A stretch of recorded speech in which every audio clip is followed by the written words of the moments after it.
Mainit-init na chismis, Don Bell ginalit ang bashers.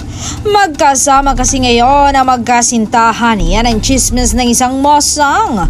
Nakita niya raw na nagsusubuan sa isang simpleng resto. Ayon sa Marites, tila ang magkasintahan ay kakatapos lang mag-gym or jogging dahil halata sa kanilang outfit. At isa pa, wala pang katao-tao ng mga oras na iyon kaya't masaya at malaya, papayapa at nagkukwentuhan habang kumakain ng dalawa. Dagdag pa nga ni Mosang, kitang-kita raw na masaya sila sa isa't isa, walang halong pilit at pagkukunwari.